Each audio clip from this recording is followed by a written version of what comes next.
Hey, bro, the missus told me I'm not allowed to have the new Day of the Dead Zoom Comfort 2s because they're hers. That's some bull skirt, bro. Nah, that's relationship, bro.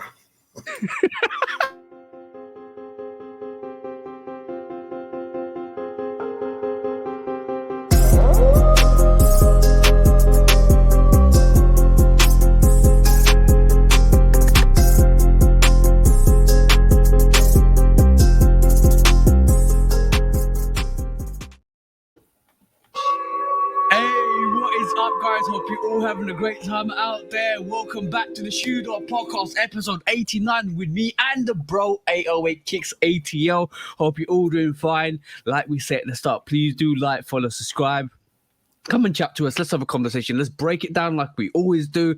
Please do follow the bro 808 Kicks ATL. We need to get the bro to 1K so he can kind of come along the same way as me, because I just hit 1K, obviously, you know, guys. But just before we quickly touch on that, just want to say, go and check out my latest video. Just dropped on Sunday. There is a giveaway out there.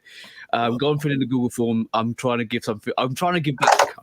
So go and watch that video and put in that form. But Shoot Up Podcast, it's open for 2 weeks, guys, so you got some time. Shoot Up Podcast with me and the bro. How you doing today, bro? I'm good, man. I'm feeling good. Had a eventful weekend so far, so I'm feeling good. Let me say shout out to my partner Belay. Let's give a shout out to Baba. We give a shout out to Abaniki from Warrior Class Podcast. I sat in on their pod yesterday. It was cool, you know what I'm saying? They got a great pod over there, Black Power Media. Check out all the Black Power Media pods, but Warrior Class in particular. It's entertaining and informative, bro. It's something everybody can use. So I just want to shout them out because my partner, I've been knowing for 20 years, so over 20 years. That's dope. But yeah, go. I actually tuned in like yesterday. Was it yesterday that you was on there? I actually tuned into their YouTube because you sent me it, and I had a little listen. Yeah, go and check them out, guys. Was it Black Power Media, wasn't it? Yeah, it's the Warrior Class Podcast. Yeah, go check that out, guys. Black Power Media Network. So yeah.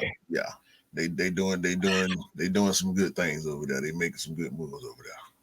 Okay, cool. That's good. It's always all about elevating. It's always all about supporting other people as well. Just because we do a podcast, it doesn't mean we're competitive with ourselves only, not anybody else. Because we are trying to do what we are going to try to do for ourselves. We know we've got our own vision, and we always do it. We always do it the way we want to do it, but we're never in competition with anybody else. So, we always try and show love and support for genuine content creators as well, which is great. So yeah, go and check out the Warrior Podcast. I know you've been outside. What you had on feet yesterday? I wasn't really outside yesterday. Oh, I was outside yesterday, but I got stuck in the car. Like I was driving around, went food shopping, had a few fever fours on, and I was like, you know what? Let me just go and get some food for the week for the day. And I was making my my beef stew, which I normally make every full time. And I thought, you know what? Let me go and get some ingredients. Mrs. loves it, absolutely adores it. Like even her, like this is a compliment, bro. I'm gonna say this is a massive compliment. When your girlfriend's nan. Her nan is St. Lucian, Caribbean based. She was born and bred there, and she moved over here in the 60s. So basically, when the influx of Caribbean people actually came to UK, when that happened, like basically every time I make my beef stew, she always requests a batch, and you know it's good when. A homegrown Caribbean or Indian or African person asked you, can I have some of that stew because it's absolutely delicious. So I know I'm onto a winner, bro. Every autumn time, make that stew and we just kind of distribute it with the family, and it's awesome. Like it's just a very hearty, good winter stew. And as you can see, I've got my hoodie onesie on because it's cold here, bro. It's absolutely cold here. So you pat yourself on the back. You was bragging to me yesterday too about the beef stew. I ain't asking this man nothing about no beef stew, and here come these braggadocious statements But beef, the man pulled out a Tupperware bowl and everything. He gonna pour you some beef stew across the water. I mean, it better be good. When I do get a chance to get some, it better be the greatest beef stew on the planet. I swear the way. I look. I put on my stories on Instagram. You follow me, guys. You can see the story right there. Well, you can't see it now because it's probably gone by the time you hear this. But Put it back. I'll put it back. I'll put it back for the podcast. I'm going to say this. The beef stew that I make is more legitimate than any Nike retailer out there, bro.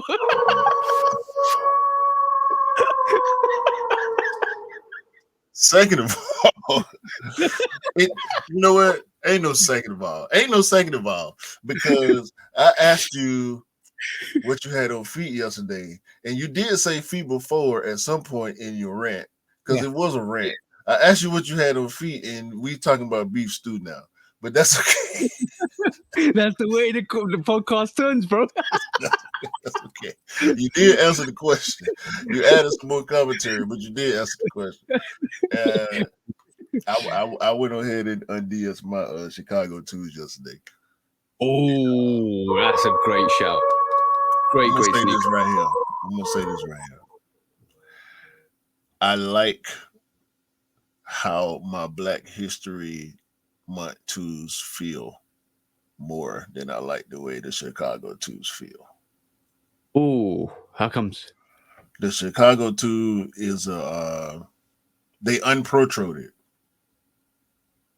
so it feels more like a one. You know what I'm saying? When the Black History Month, around that time, during that era of twos, and the Black History Month two was toward the end of that remastered two. That's what Nike was calling it, remaster. So they remastered it again for the Chicago and made it more like the OG, which is less tech. You know what I'm saying? That Black History Month Jordan 2, bro, is so comfortable. Ooh. Yeah, that's the unfortunate thing when sometimes you know what everybody wants is OG cuts and OG feel and all the stuff like that. But do you really want that OG cut and OG feel without the tech that you get right now? Because I'm just saying, Michael Jordan bled in some of those sneakers. I'm just saying they're not as comfortable as we think they are. I'm just saying maybe we just need that additional react in that sneaker to walk on. I'm just saying, bro. Yes. You want some busted feet? That's all I'm saying. Yeah, for sure.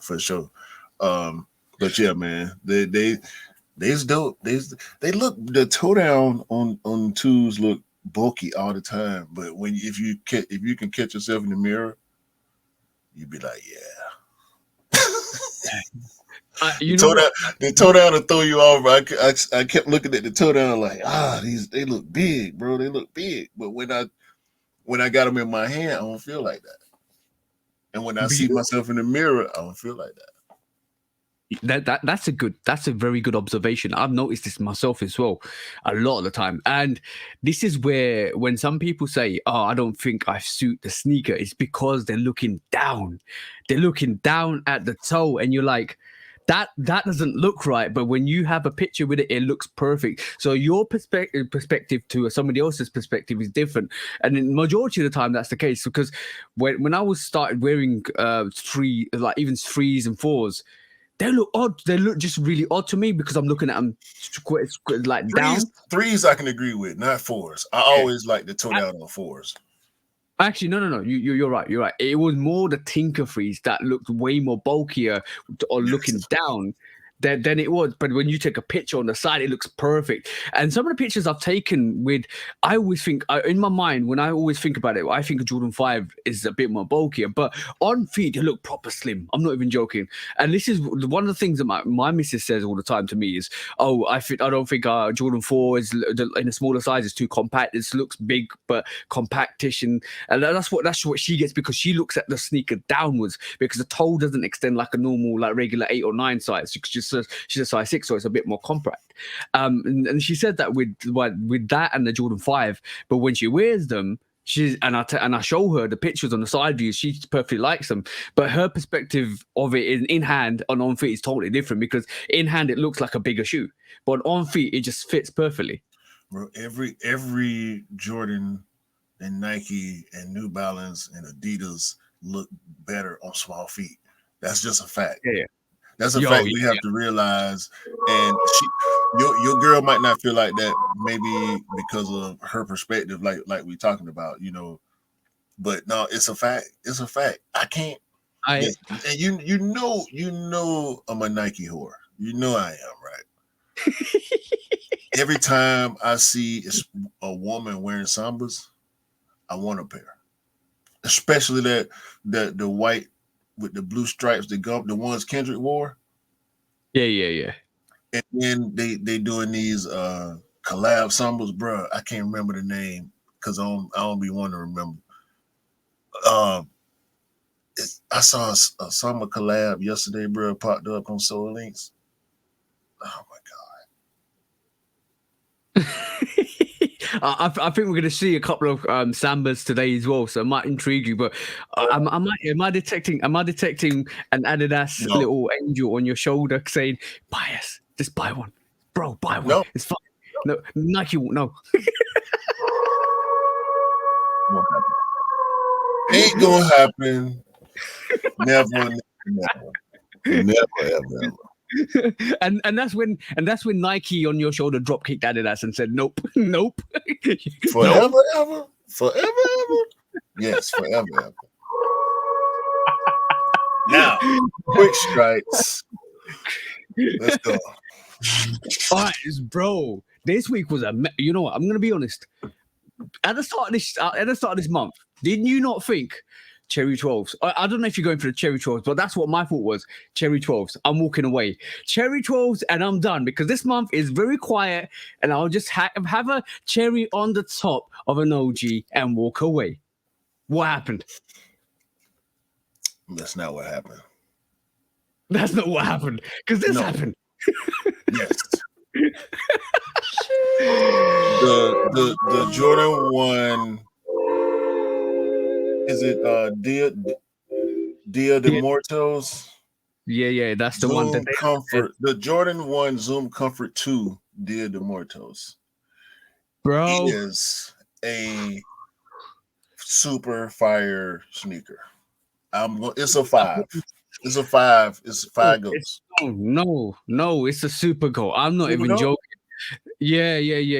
Look, the elements on this sneaker, we talked about this before. Yeah, the elements on this sneaker, the fact that it's kind of got that painted bit, so like the Dave White, it's got the pattern, it's got like this rustic look, and you know what the icing on the cake for this sneaker is? The icing on the cake of the sneaker is the box. Look at the stitching on the back, that Day of the Dead skull stitching on the back. Bro, the box is crazy. That is one of the best. You know what? We've seen some good boxes. The J Balvin 3 box is great. Show the box, man. Stop hyping the box, man. Show the box, man. Oh, my. What? Oh, bro. That's naughty, bro. That is so naughty, bro. Did you not get this for Christy? Yeah. Well, my missus was like, "You ain't having that sneaker." I said, "What do you mean I'm not having that sneaker?" It's like, "You already got the other sneaker." I said, "Yeah, but I want to add this to my rotation." She goes, "Nah, that's mine." I was like, "Really?" "Yeah, that's mine. You ain't having that." I was like, "All right, cool. Well, I have to probably look at it from afar. Like, yeah, I could just touch it, and that's sneaker dope, bro. I literally got X'd out of my sneaker, bro." Oh my god! Wait a minute! Wait! Hold on! Stop laughing! Okay, we're gonna be serious. Did you get it for her? Yeah. Do you have it yet? No, it got shipped yesterday. It literally got shipped yesterday. And it's basically gonna probably get here by Monday or Tuesday, which would be great because I can actually show it on the podcast next week. But all I'm gonna say is, bro, that sold out, bro. Yeah. Bro. Yeah. So listen. To those of y'all that do watch, and listen, shout out to, because I be having people, coming up talk. I know you had conversations with people that support us too, and that's what we refer to people as supporters. You know what I'm saying? We appreciate y'all. We told y'all this was gonna happen with this. I woke up 5 minutes before the release. I literally went on there, and you know it was on the Nike app. It's not even on the sneakers app. You got to go into the Nike app. It's a members access only, so you need to be a Nike member. Clicked it, waited 5 minutes, and the notification of the money had come out of my bank had come up, and I was like, yes, I got the pair. That's all I care about, bro. That's all I care about. Yeah. I'm just glad she's got it. I'm glad I can see it in hand. I'm gonna admire it on a beautiful person with a beautiful sneaker on their feet. That's all I'm gonna do, bro, because this sneaker is insane, bro. See, we slipping on the sound bites because we needed a when you said that. It's okay. It's okay. Shout out to your lady, man. Hey, see, and she don't do social media, does she? No. She kind of said to me the other day, right? This is a little bit of a sidetrack. She said to me the other day, "You're on social media. Please don't get me involved. I don't want to be on social media. If you do get really big, please don't get me involved. I just want to stay in the background and support you and give you guidance and information and help you as much as possible. I don't, but you be the forefront. I just want to be in the background, and that's the way she likes it. She's very shy. She's like very shy, but she doesn't want to put her information out there at all, like I do. Well, but you are going to at least be able to review the sneaker, right? Yeah, of course, bro, of course. Yeah. She'll also do the on feet for me as well. Trust me, bro. Okay.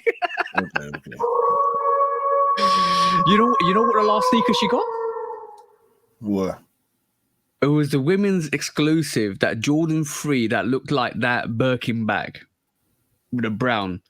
She's got taste. I'm gonna say definitely she has some taste. Jordan bro. 3 women's? No, Jordan 1, sorry. No, Jordan 1 women's, like the shout backboard variation with a Birkin bag. Did I say a 3? I meant a 1. Jordan 1. Oh, the orange with the orange and brown. Yeah. Shadow backboard, women's shadow backboard. Yeah. Gotcha. Yeah. When she saw this, she was like, you owe me a sneaker. So on that note, to close out this quick strike, we are here to let y'all know that however, we're here to let y'all know Jordan 1s are not dead. Mm-hmm. Thank you very much. No, yep.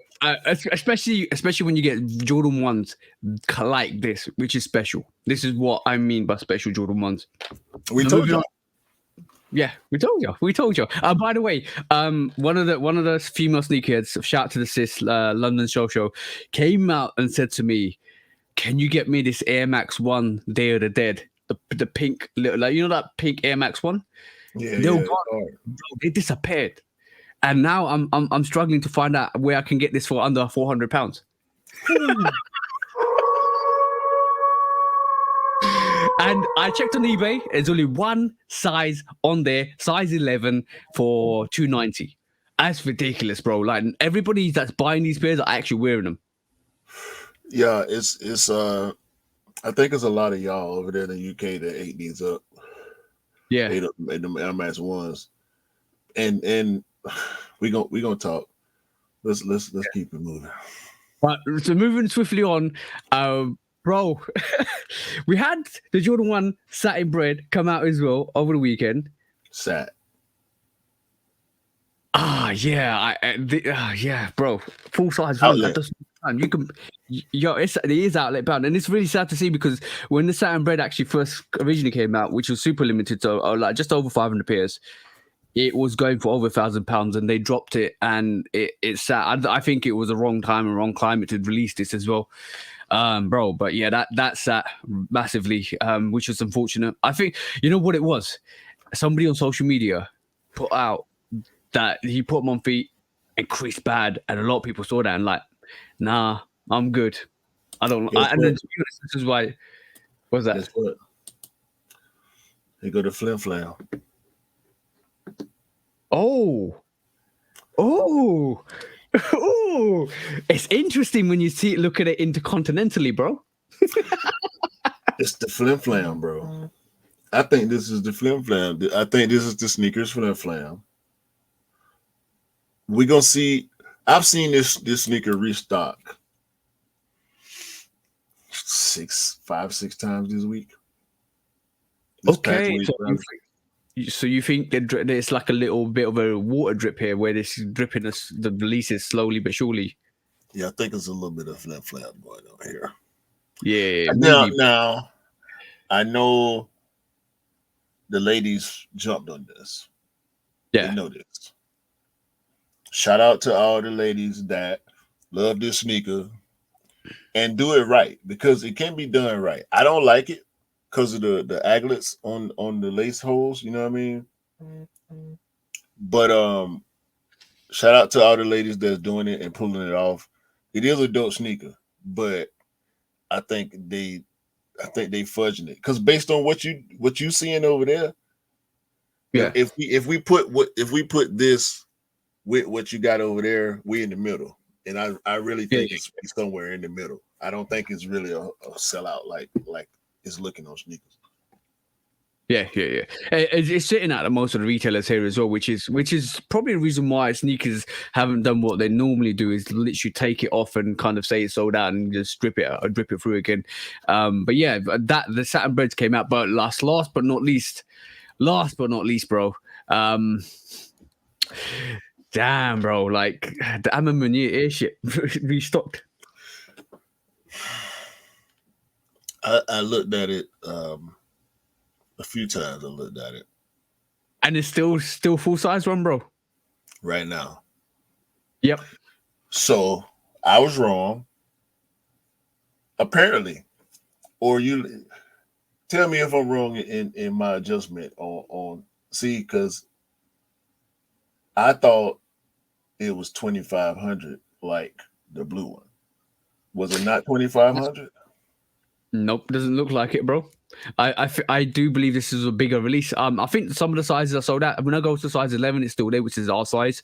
Yeah. Size 11 and a half is sold out. Size 12 is sold out. Size 13 is sold out. So the Them bigger all size, different sizes. yeah. That's a But good size. 14. You can get a 14. That's good. yeah, so it looks like some sizes are sold out, but you have to kind of click the sizes. I'm just going through various sizes, and looks like most of the sizes are there. But yeah, there's a couple sizes sold out. So it looks like it was a bigger release, bro. It looks like it was a release that came out to the public, and this is like the third time they've dropped it. If I'm honest, we know we originally released a couple of maybe a month back or 3 weeks back. There was the original release. There was the bot pairs released again. And there's this restock, I guess. And you know what happened, and I can tell you, I can kind of guess what happened. When it first released, it got botted out, and once it all got botted out, the price on the sneakers dropped to a margin where the bots never went for it a second time because there was no resale in it. And I think that's actually what happened. So when they dropped it a second time, the bots never went in. Pairs were still there, and this is the third release to kind of get it globally, because the other two releases I don't think were global. This was at more of a global release because I could get it. I got it, and I helped another one of the bros get it as well. Yeah, I like it. It's a little scary, to be honest with you, that a pair like this is sitting the way it is. Yesterday, it was a full size run. When I looked at it yesterday, it was every single size was available. This is good for the community, but it's scary for more potential collabs, because I fear that the brands will move away from collabs and try to do it themselves. Okay. And I don't think it's going to be as good or as important in my mind, because I want Alma-Mayeres. You know what I'm saying? Even though this airship wasn't necessarily on my radar, it is a great sneaker, and I'm thinking about it. I'm thinking about it real hard, and I'm pressing myself to not When I saw it yesterday, I had to just put my phone down. Oh, you had to walk away, bro. When I saw it I yesterday, put my phone. I swiped off the My Year page, closed my phone, and put it down, and picked up the video game controller to get my mind off of that sneaker. oh yeah, because you would have bought it, like I did. Because what happened was when Scott, shout out to the bro Scott, he actually, I was outside doing stuff, and Scott was like, you know, the MMA airships just dropped, and I said, really? Let me go and check. Let me go and check if I can cop. And literally went in there about it was about 11:01 our time. No, actually, I lie. It was more like 3:01 our time, and it was 11:01 the time when in the States when it dropped, and then I went in, carted, like put all my details in, put my car details in, and then bang, £30, £30 shipping, cost 147. Don't know what the tax is going to be, but it's going to be way lower than what we're going to get on actual any of the resale sites. So when I did that, it copped out, bang, I was happy. Like, okay, cool, that's fine. And then somebody else dropped me a message, says, oh, can you grab me a pair? I can't at the moment. And I was like, all right, cool, bang, I got his as well. Simple, bro. That was like 3 hours after it dropped. Wait. So why did you have to cop for somebody else if you was able to cop so easily? No, because it was because basically they were in a situation where they couldn't kind of get their details in, and I was like, all right, cool, I'll do it for you. But yeah, they're fine. I know them, so it's fine. But yeah, but for my thing is like, bro, 3 hours later, and I'm still able to cop this airships. But like you said, it's a great thing. It's a great thing. But the question is the whole collaboration not dull, but is the whole is the shine gone off collaborations now a bit more? No, and that's a whole different conversation. I don't think that notion even belongs with what's been going on, because I mean, when we look at it, it's not just collabs. Look at all these dope sneakers, bro. The Cold Wall Air Max Plus. I mean, the triple black, the triple white, the vintage dunks, the women's vintage. I mean, the ISPA. Like, come on, bro. You can't tell me a couple years ago the Footscape sitting. I mean, the Chicago theme Air Force Ones. Even that's not a good Chicago. But the Vomero's been hot. Vomero's sitting, Air Max Ones. The Laker Hirachi, bro. Oh, and we thought that was going to sell out. So if Nike got pairs, we know other people got pairs. Yeah, all the foot sites definitely got pairs. So it's just different now. It's different now. Oh yeah, but and it's becoming harder to predict, like the playoff 8 versus the Day of the Dead. Like, you wouldn't think that the Day of the Dead Air Max and Zoom Comfort 2 would sell like they did, but that's just three examples. That's three recent examples of us not being able to call it all the way. We called the Zoom. Yeah. But we didn't call the Air Max 1. Nope. No, not at all. And you know what the crazy thing is as well, bro? You're about to tell me something about the Royal Freights as well. Go on, bro. No, they said EA. I got EA. I don't know how many other people got EA. I checked in with Rick Dub and shout out Rick Dub, because he's a 14. So we know the struggles of, big size guys. Rick Dub got EA. He got in and he got his pair. I checked 2 hours after EA, because I saw when I got it, and I was surprised that I got it. I'm always surprised when I get it, but they should have gave it to me for the SB foes. But I was surprised when I got it. I went in and I just looked, and once again I had to bite my bottom lip and close my phone. And I was at work. Cause, bro, okay, this is my logic. This is my logic on it. I got the social status pennies, black, white, and blue. Yeah. Got the Cobalt Dunks, black, white, and blue. I got the 5 on it blackout, black and blue. I got the Royal 13s, black and blue.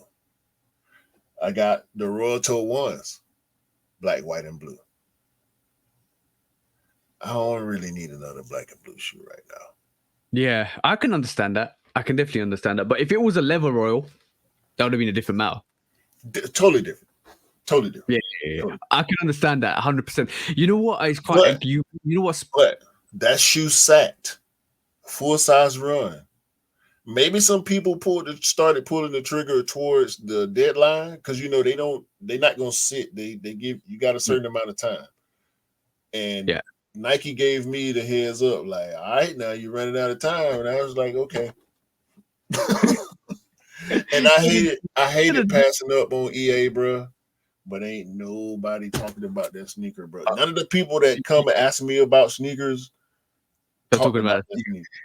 You know what the ironic thing about that is, bro, is the fact that a lot of people are scared to not pull the trigger on the EA because they think that they might not get another EA ever again, and that's the unfortunate thing about it.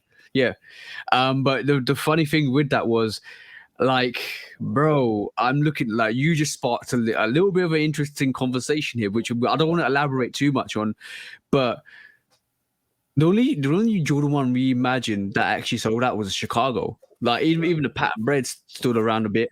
The Royal Suede stood around a bit. Is this satin bread a reimagine? I don't think it is. No. The patent bread was moving over here. It moved. Yeah. It moves fast. It moved. It restocked very, very fast over here. You couldn't catch it. You couldn't catch a patent bread if you wasn't on your P's and Q's over here. Yeah. Okay. Cool. That was a bit different here. Like it restocked a couple of times, and I actually copped for E on a restock, which was quite interesting. But yeah, that was I don't, because Chicago, everybody was after the Chicago. Like, I'm talking about everybody was after the Chicago because it was a Chicago reimagined. Yeah. But when you're talking about other reimagined sneakers, I'm not even throwing shade on the 3, and it's not even throwing shade. I'm not, like, even the 3 reimagined was like not as expensive on the resale market. More available. Yeah. Early, it was looking kind of crazy early, but once it dropped, it was decent. Yeah. Which is interesting. Like that's all I want to talk about in terms of just to reimagine line. I'm going to see into the next couple of years or next year how that does, because it's going to be interesting to see. It's going to be very interesting to see. They need to slow it down, bro. It's looking real crazy out here. Right. Next quick strike, bro. Let's get right into this. What have you got next, bro? Have you seen what Adidas is doing? Adidas they're just leaning, bro. They leaning so hard on the Simpsons angle. I don't care no more. Oh, yeah. I ain't even got no more jokes. Bro. I'm gonna tell you how I feel about this. I look at Adidas with their choice of collabs like mischief now. Yeah. It's just what they do. Yeah, it's typical. Yeah. I like this though. Are you okay? What's the pair that you like the most? And if I'm right, I know you really well then. So we're talking about the Adidas intro pack. So they got 3 silhouettes that they base on the Simpsons intro, the infamous or famous, however you want to look at it, because they be trying some shit on that intro, bro. And sometimes they get in trouble for it, huh? Have you seen the latest Simpsons intro, like the new season 30, 31, 32, and 33? I think I'm like in the high 20s as far as Simpsons. I have seen some of the newer seasons. They using cell phones on the Simpsons, bro. When I started watching the Simpsons, when we first saw the Simpsons, cell phones were the last thing we was thinking about, and they using cell phones on the Simpsons, bro. It's Yeah, crazy. yeah. I know, and I spotted that the other day as well. But the fact that we've grown up with the Simpsons since the 80s to the 2000 to the 2020s, and the 90s, evolution of Simpsons. 1990, sorry, yeah, but like the early episodes, I think, yeah, the 90s. It's been about 33 years now, so yeah, yeah, the comic 90s. book. You thinking about the comic book? Yeah. But when I think about it, Comic and strip, rather. I'm sorry to cut you off. Comic strip. yeah. But when I actually kind of look at it and at the evolution of it, and you know what, it's 33 or 34 years in the making, and they're more relevant than ever to this date at this moment in time, because like they've gone through a lull patch where they were just like in the background, but they've actually thrust themselves into the forefront with the topics that they're engaging in with the newer episodes. It's great. It's Yes. beautifully done. This ain't about Adidas. Let's just give props to the Simpsons. Okay. Yeah. Homer, Marge, Lisa, Maggie, and Bart, and Grandpa, and Mo, and Ernie. Is it Carl and what's the other homeboy? Homer partners. Yeah. Krusty the Clown, Itchy and Scratchy, Mo. Mo, Dr. Hibbert, You know what? Dr. Nick. I'm upset. I'm upset that they got rid of Apu. I'm upset that they got rid of Apu. They got rid of Apu? There was this controversy. Hold on, I'm not. There was a I haven't controversy. seen the Quickie Mart in a long time. Yeah, exactly. There was this controversy with Apu. I'm pretty sure they got rid of Apu. There was this controversy with Apu where basically a white voice actor was playing Apu. Yeah. And basically Same dude that played Mo and a few other characters. They took like some people took offense to that because it's like being racially discriminative because it's a white guy playing your cultural appropriation. But give the man a pass because he played a great role. I want Apu back. I don't care. These sensitive people need to stop because you're spoiling such a great show. I want Apu back. I'm saying it. I'm allowed to say it. I'm allowed to say it, bro. And that's the good thing about it. Good Jesus, man. Let Apu live, man. Shout out to the Simpsons, bro. We need the Quickie Mart. I want those or whatever. I want the Apu back. I want the eight. What is it? I can't remember how you say it. 8 babies back. I want his wife back. I want all of that back. That was such a really, really sad thing for them to do. Bro, that really upset me, man. And you haven't still answered the question. What one do you like? That's the final thing for the quick strike.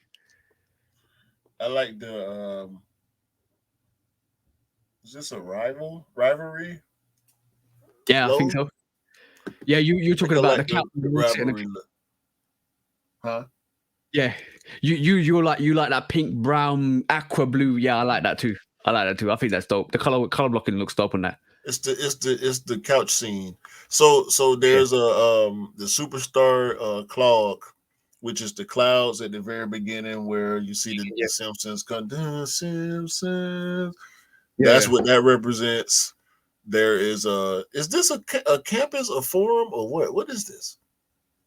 Hold on, let me quickly look at it because I've got actually got it open here. The article right here.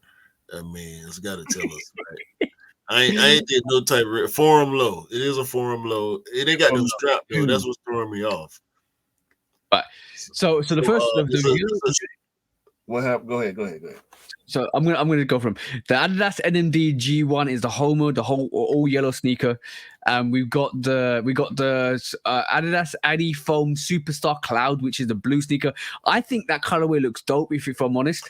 Yeah, and also that's hard. And then I would wear that indoors if I'm honest. And Adidas Forum Low Living Room is the one we're talking about. Did you just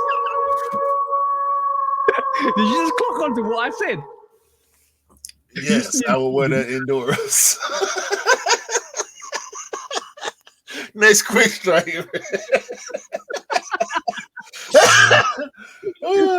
That's the one.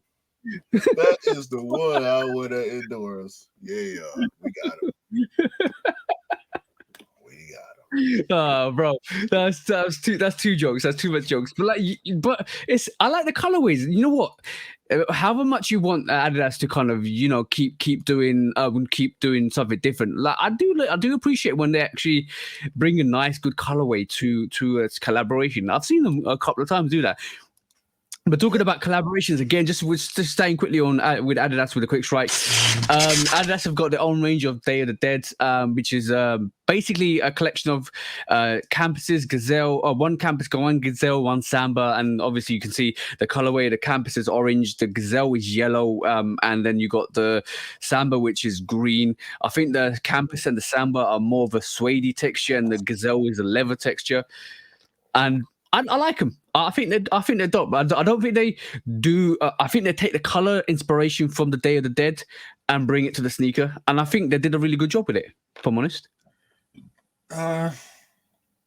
It's okay. I'm not mad at it, but this is why I have such strong critiques on Adidas, because these three silhouettes, along with the Stan Smith, are the same sneaker to me. Yeah. A lot of times I can't tell them apart. Now the Samba to me is the one of those four silhouettes. But when we talk about the Samba and the Stan Smith versus the Gazelle, I'm like versus the suede, the Clydes. It's like, bro, it's all the same shoe, dog. Yeah, you can see. I think the subtle difference is the Samba has the actual toe box that goes extended into the actual laces. I mean, and then obviously you've got the campus, which has got the two panel. I think it's more of a skate type shoe. Yeah, the Gazelle and the actual Samba is a bit more similar to each other, so it's hard to tell what the difference is between the two. Because I think you can tell from the back cut where it just cuts in from the actual three stripes rather than being more of a almost like a loop, like a circular. That's a generic sneaker feature. Like Nikes do that too. I mean, but like the Air Force One versus the Jordan One versus the Airship, I feel like there are more differences in the silhouettes versus some Adidas silhouettes. Yeah. Okay, cool. That's a good telltale. If Samba hasn't got the actual patch or the stripe stitched down the back of it, which Samba does, the campus. I mean, so yeah, there's subtle difference. But the Samba ain't got no back tab logo either. Yeah. Bro, there's a. It's hard to tell. If you know, and I think that's the kind of situation with those kind of very similar sneakers. Yeah, they put stitches on each pair to try to theme it out. I get it. What I mean? Shout out to the casuals. The casual culture people that's gonna jump on these. I guess the skaters might jump on the campus. It looked real. Yeah. It looked real skateboard. Yeah, very, very skateboardish. But yeah, it's good. It's good. I do like the colorways. I think the colorways are dope. But moving on to the next quick strike, bro. I'm gonna just share this with you, bro. We talked about the big red boot, bro. The big black boot is here, bro. Look at that. And you know what? This is off Mischief's site. Look what happens when you do this. Look at that, bro. Look at their site. It kind of zooms out and you see like a mural of like people wearing the mosaic kind of artistic. Yeah. I like that. And then that's the only way you can actually scroll down. Oh, they did. So they did drop the low top walking boot, huh? Yeah. I think 115. That ain't bad either. Oh, that super normal is dope. The aqua colorway on the super normal. Yeah. It's still stuck as well, bro. But yeah, but the big black boot, it's how I wanted it. It's dope. I'm just saying, it's there if you want it, bro. It's there if you want it. But yeah, the big black boot came out. We're calling it the boot enforcer because it's like more of a triple black colorway all the way through. It's interesting. What would you like to see next from Mischief in terms of the big boot? Do you think they should drop more stuff? Do you think they should drop different varieties? Do you think they should do a Power Ranger theme where they just drop every Power Ranger colorway? Because it looks that way. don't know because the Crocs sold out. The big red boot we know didn't do as well as a lot of people thought it would. Yeah, I yeah, don't yeah, I don't know. We don't know how Mischief feel about. I mean, of course they wanted it to sell out. Don't get me wrong, but yeah. I don't think this big black boot is going to sell out either. Yeah, the big red boot Unfortunately, is still in stock. The one that made it is still in stock, so there's no hope for the one that's coming out. right. So, and I'm pretty sure a bunch of people. We saw somebody painted black. Yeah, yeah. Or we saw Bape do their Bape rendition Yep, of we the saw big. the big camo. Yeah, so people already been customizing the big red boot. We saw the Mario boot. No, the Santa Yep, boot. Somebody turned the big red boot into the Santa boot. down the boot. Yeah, So the Croc boot sold out. It looks like this is gone. Which obviously that was going to happen because it was a is that collaboration. Paris Hilton or Iggy Azalea? I can't tell them apart. Anyway, um, It's probably Paris Hilton, bro. yeah. So I don't know, bro. The black, I get it. You know, and she trying to look like Kill Bill. You ain't Beatrice. Sit down somewhere, girl. Um yeah, bro. The big black boot. We gonna applaud Mischief once again because they doing their thing. But yeah, I think it's gonna be there for people that want it. Do you see what I'm seeing, bro? Are you Yeah, seeing what? Mischief, You, bro. We guys, go and check out Mischief's website just go to because their website. every single picture, I was intrigued because I clicked the big black boot and it was a mosaic, artistic kind of rendition. The big yellow boot, which with the Croc collaboration, had like a model doing all this Kill Bill thing. Now the big red boot, when you zoom out, when you scroll down, it kind of like just goes through different variations of people wearing it and kind of like artistic. Oh, bro, look at that! It's dope. Look, it's just like that's like a what do you call it? A end credit title for me. Kaleidoscope or something. Yeah, kaleidoscope. I No, it's like dope. that. That's dope. That's dope. Yeah, go and check them out, guys. Big Black Boot. If you want it, guys, it's gonna be available. I think it's gonna sit. But yeah, it's anybody that wants it for cosplay is perfectly there for you guys to actually pick up. For sure. Right. Next quick strike, bro. What have you got for me? You want to talk about this Jordan 8 Aqua car? Yes, but before we get into the aqua car, let's just look at a little bit of Mr. Riddick's handiwork with the Jordan brand. We know the black cement 45 car, super dope. Now, this comes with a caveat because I know nothing about NASCAR. Okay. I don't know if Team Jordan is doing good or bad. Okay. I really don't care. Yes, I'm from the South. I really don't care about racing. I'm a basketball guy, and it is what it is. Okay. Whether or not the driver for Jordan brand or Team Jordan is doing good, we don't care. Because this is a sneaker podcast, and we're talking about cars that's based on sneakers. All right. So if y'all rock with NASCAR and y'all think we're doing a bad take on this because we ain't following the stats and they ain't doing good, we don't care about none of that. All right. We're talking about how good the cars look. That's all we don't care about the statistic. We don't care. What is it? What's this we big? don't care about the statistics. That's the one big shot. Statistic. we don't take the statistics. So, with all that being said, let me get this political crap off the screen. Black cement 45 car. I wish it was a Chevy because I like Chevys better than Toyota, but the black cement car is hard. Would you agree? Yeah, I agree. We talked about it before. The UNC car. How did we miss the UNC car? Well, we weren't paying attention, bro, because we don't follow NASCAR. We don't check the statistics. no statistics. But yeah, Tyler Reddick been crushing them before he wasn't so much crushing them, but they Yeah, start doing the liveries based on the colorways, right? And then they drop the Aqua 8 colorway.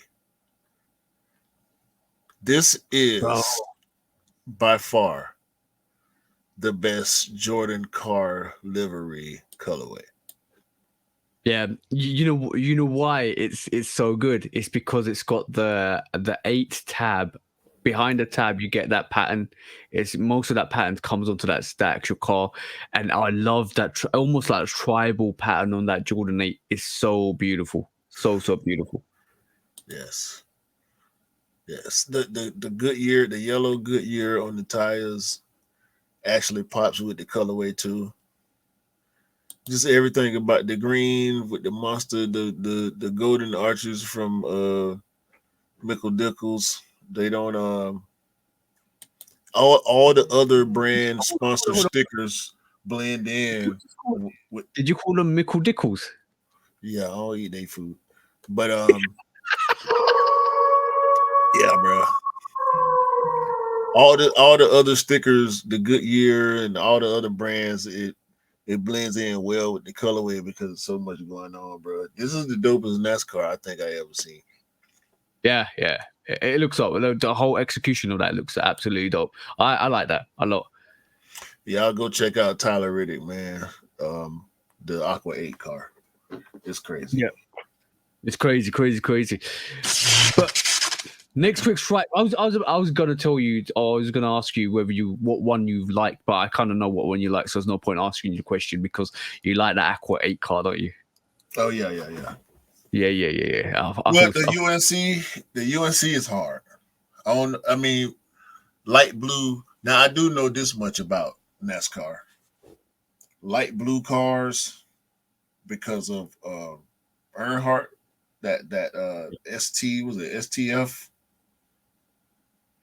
car? I think that was the brand STF. It was like an oil company or something like that.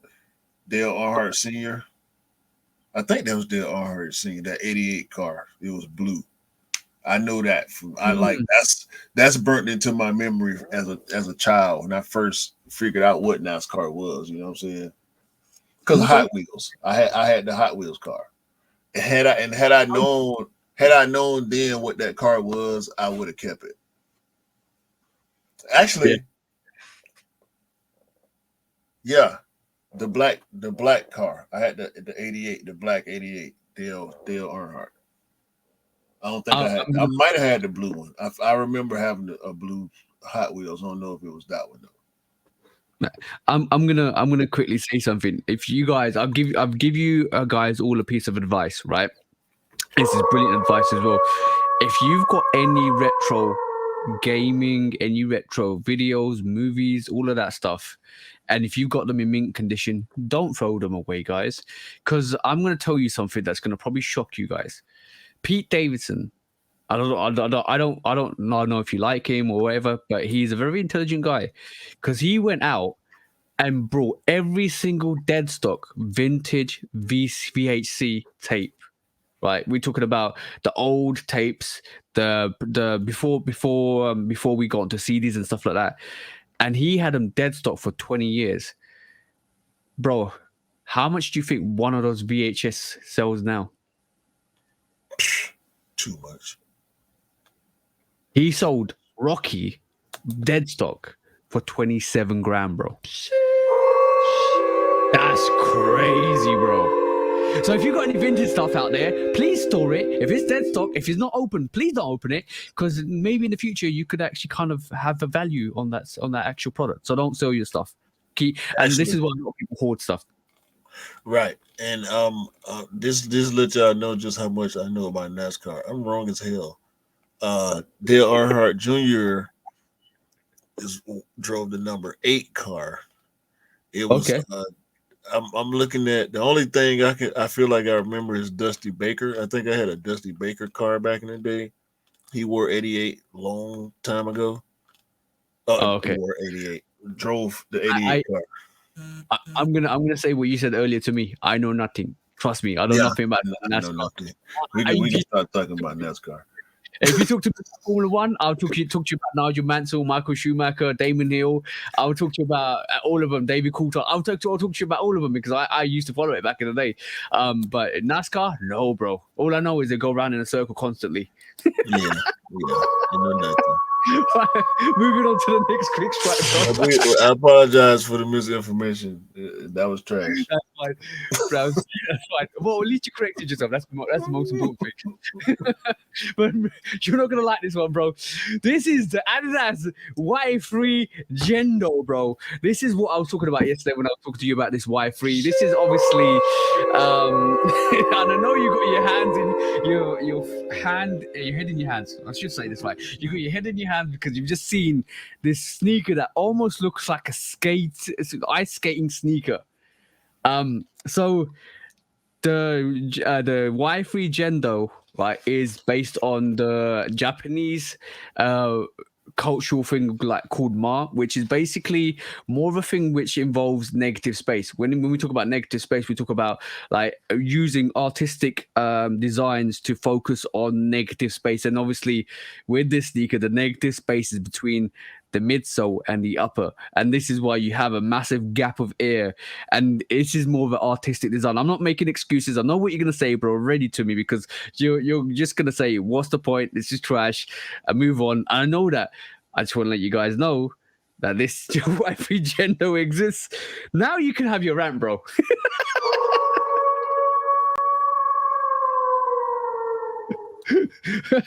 You're very quiet, bro.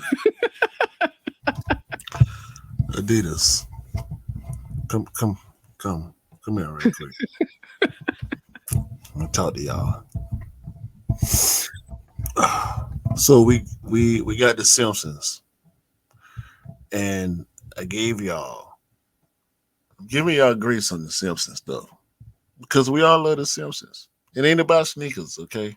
It's about the Simpsons. But when you make a donut shoe and it's not Simpsons themed, we don't want that, bro. We don't want holes in the middle of our shoes, dog. Like, what is this? What? Who asked for this? Who is wearing this, or where are you wearing it to? Like, we making shoes. We're not building buildings and sculptures. Like, what? I Bruh, my shoe. I'm gonna say No. Don't say nothing. Don't say nothing. You gonna try to shoot them some bail. Don't get these. Ain't no bail for this. Ain't no bail for this. Ain't no excuse for this. Ain't no reason for this to be seen, heard of, or talked about outside of some runway where half the people that go there are just there to be seen and have pictures taken of them, and they way drippier than anything that you're gonna see anybody walking down the runway in. Okay? This is for that. This is for Fashion Week in New York or Paris or wherever, for some model to get their thing off. And shout out to the models that are forced to wear this trash. Okay, I'm not gonna come down on y'all. Whatever this is, an exhibition, bro. This is an exhibition. This is not a sneaker, bro. They Adidas biting mischief. That's what this is. All right. So I'm just gonna re-emphasize. This is basically this is based on Japanese cultural ma, which is basically focuses on artistic impressions on negative space, and obviously this is what. But I think ideally this would have been great on like an ice skating ring like kind of sneaker if they did it on that for actual sport. That would have been quite dope, because I think that would have been quite nice to do. It's Y3, and we know what the Y3 prices are. Can you guess what the price of this is, bro? Just tell me, please. $600, bro. All right, moving on swiftly, because we don't leave Q gobsmacked for too long. Let's just remove that off the screen. $600 for this? What?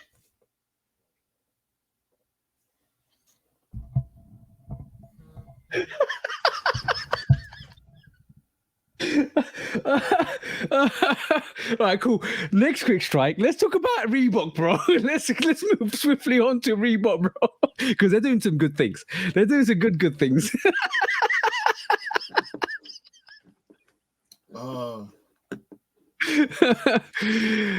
Angel Reese. Let's talk about Angel Reese and her contract with Reebok. Yeah. Angel Reese is the greatest. Okay. There will be no Angel Reese slander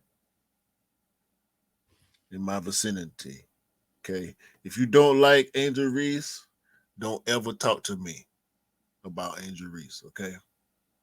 She is the GOAT of women's college basketball, and she deserves her respect and her flowers. So give it to her. Yeah, 100%, 100%, bro. Hey, I know what's up. We know Shaq know what's up. Yeah, we know Shaq knows. AI a little bit more, low key with his, but we know Shaq knows what's up with this. And you know what? We talked about this last week when Shaq and Allen Iverson actually got on board with Reebok and all kind of went on in the management in terms of the CEO positions and stuff. So I think they're putting the pieces in place to actually start a little bit of a revolution at Reebok, if I'm honest, because they're snapping up some really good what do you call it, players, especially the women's basketball league as well. She needs a signature sneaker ASAP. We need to see the first college athlete signature sneaker. It's not happening on the men's side. If NILs were a thing when Zion was at Duke, we would have saw the Jordan Zion 1 at Duke versus in New Orleans. You get what I'm saying? Oh yeah. So I believe with Reebok making this move, we will begin to see college athlete signature sneakers. Yeah. I think so. I think you're right. I think we see Scoot Henderson. He got a signature sneaker as a rookie. We don't see that as much as we used to see it back in the day. You know what I'm saying? Yeah. Devin Booker had to grind to get his signature. Ja Morant had to grind to get his signature. Russell Westbrook had to grind to get his signature. Not since really LeBron and KD and Kyrie have we seen. We saw LaMelo do it, but LaMelo is with Puma. And I want to kind of compare that to this Angel Reese situation a little bit because Reebok is not as big of a brand. But I think it'll be super, super dope to see Angel Reese hoop. And we might not have that much time. We might not have enough time because this is her last year.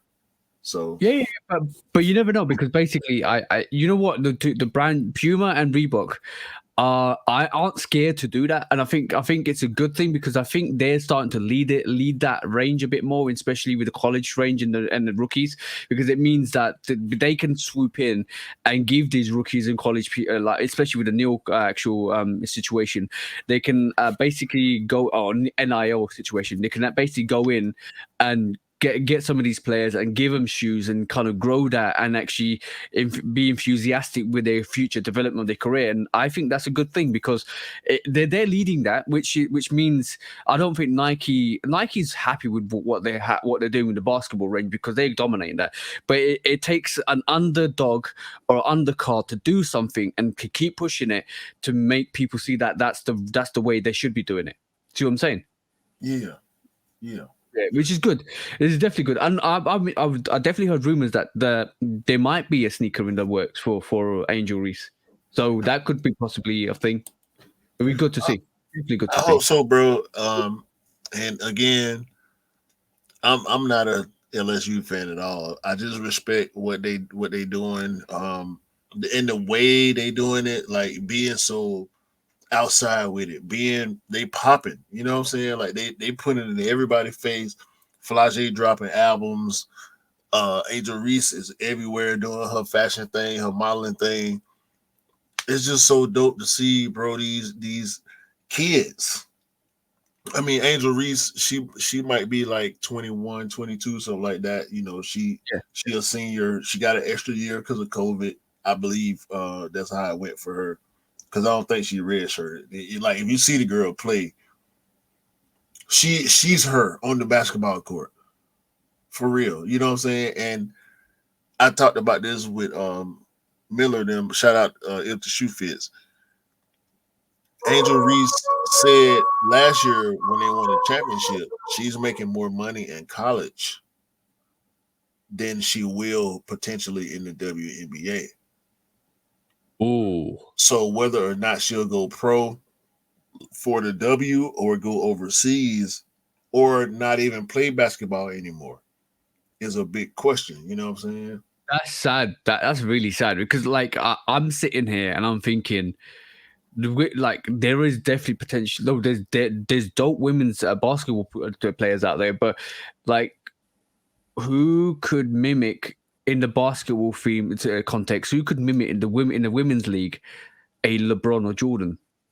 And I'm thinking Hopefully, that that's what I'm hopefully, thinking. Angel, the trajectory. Now, okay, to answer your question, we had Cheryl Swoops, who was like the Jordan of the WNBA, arguably the greatest player in WNBA history. Cheryl Swoops. She had her own shoe, Nike shoe, dope shoe. They need to drop it now. I'll buy it. I'm telling you. Look at the. If y'all don't know, go look at the Nike Air Swoops. Some of the dopest basketball sneakers you'll ever see. And she made them look so good. Oh my god! And she was a killer. You know, Cynthia Cooper and them Houston teams. But Cheryl Swoops, Lisa Leslie, Candace Parker, now Asia Wilson, and Don Staley, a bunch of other players in the WNBA. For some reason, they never reached the heights, and that market is wide open. These makeup brands and hell, Gatorade, the Gatorades and the Powerades and the energy drink, not necessarily energy drinks, because I don't want to associate that with sports. That's nasty. But Yeah. athleisure is huge nowadays. These women in the WNBA, bro, they need these contracts, and hopefully, Angel Reese, being as popping as she is, can help perpetuate that and move that forward. So these women in the WNBA can start to make more money and start to get closer to where the NBA is, because the gap is super huge right now. That's why a Yeah, lot of yeah. WNBA players, a lot of women basketball players go overseas because there's more money overseas than there is here in the US in the professional league. And it's sad. Yeah, it's definitely sad. I think there's a similar problem to actual women's football. I'm talking about women's soccer. If you for the guys in states, there's a massive discrepancy between obviously the audiences, and you know what, a lot of people there's always going to be like propaganda and hysteria behind like why do there's a difference in pay and all of that stuff, but we're not talking about that. We're talking about the more publicity these like sports get, and especially in the women's leagues, the more money is influxed into that league, which is really important. So it's good. It's important that the men's teams help support the women's teams to get the audiences that they deserve, because they do, like especially with the football, soccer or the football, whatever you want to call it. The World Cups, we're seeing World Cups being played more and more. We're seeing the publicity being there. We're seeing those games from when they didn't used to be on TV to now when they have got the TV revenue coming in, which is great. And the more you build that, the more we're going to see bigger stars come through, bigger money come through, and it's going to be important. And the growth of any sport is important. And a lot of people might say, "Oh, that it's not as good. The quality is not as good."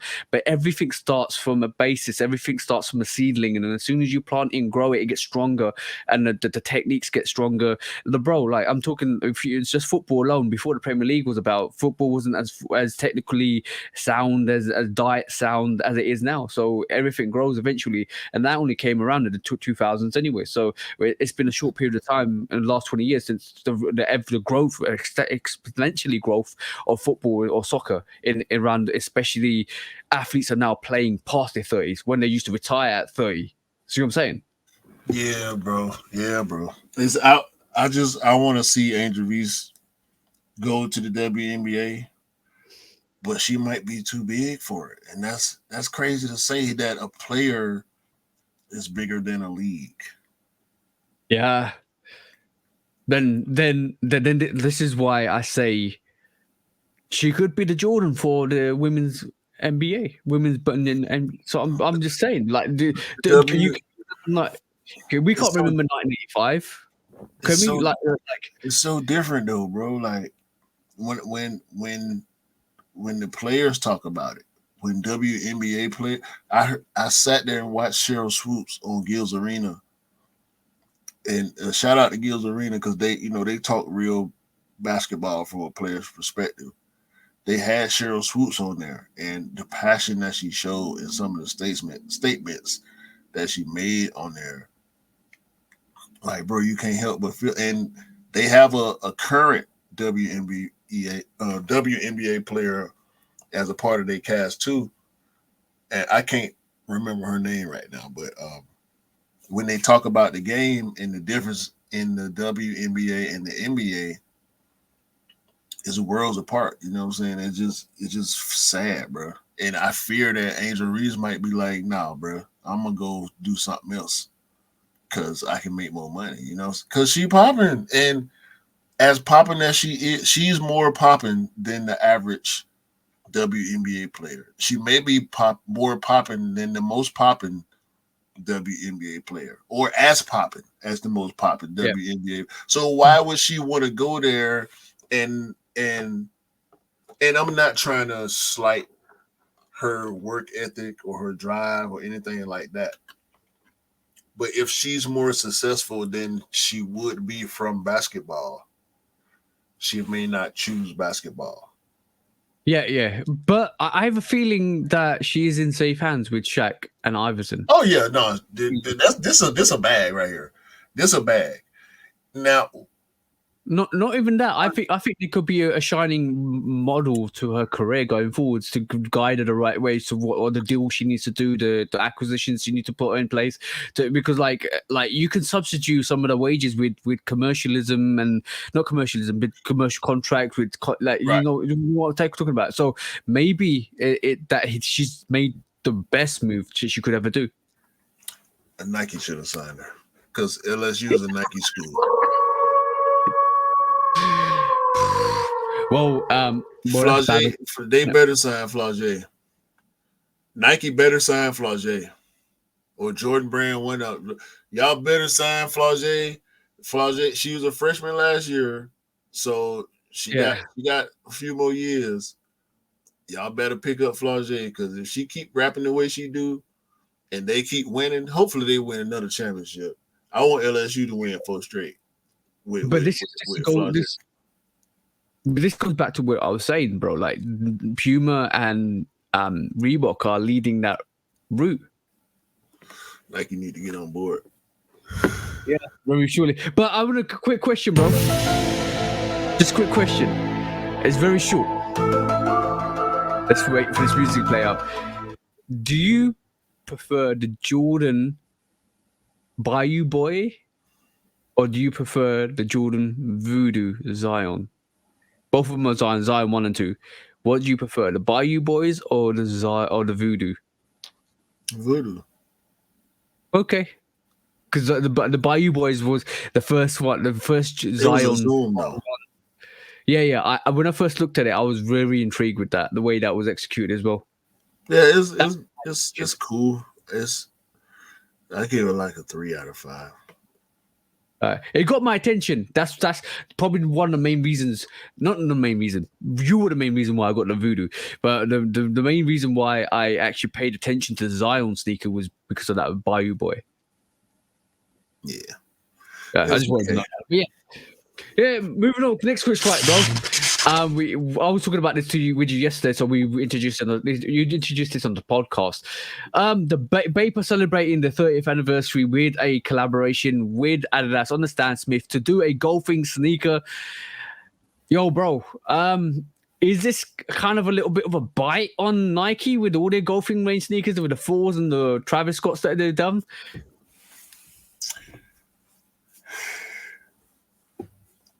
I think it's a counter strike. Counter Strike. Okay.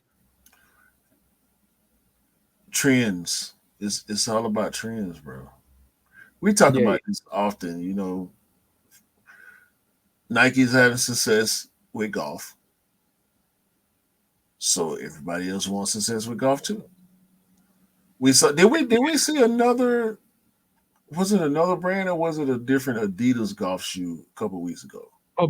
Probably a different Adidas golf shoe, but this is more of like a collaboration. Like it's similar to like if A Travis retro. obviously did golf Jordan one. Yeah, a retro.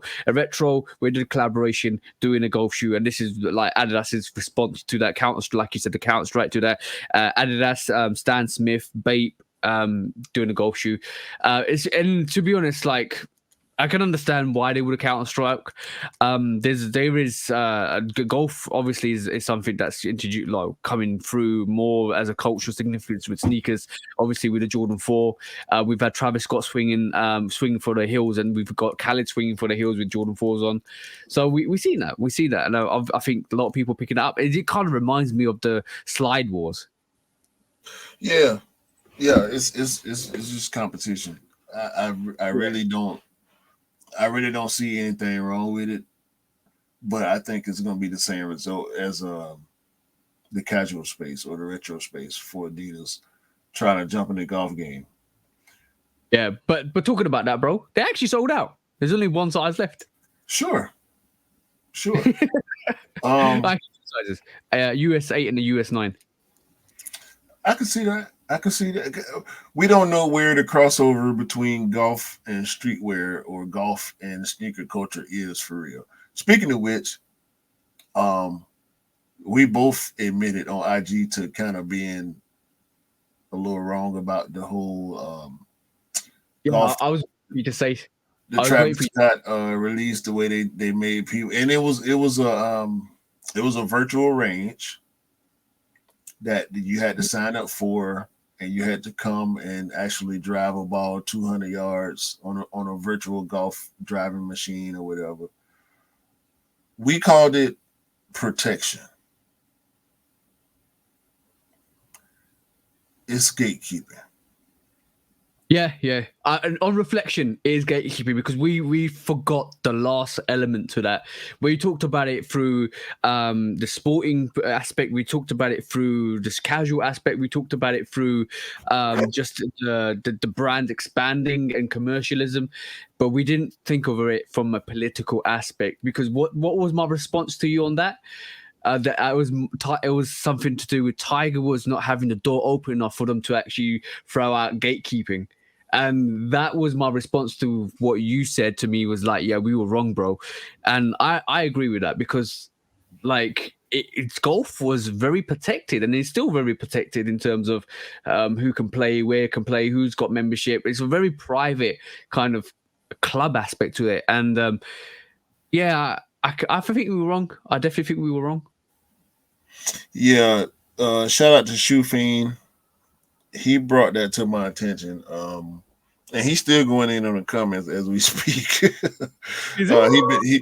He done commented a couple more times since we started recording, but he brought that to my attention. He called it gatekeeping, and I had already had a second thought about that conversation that we had on the pod last week Yeah. because golf has been very exclusive, politically and racially in the past.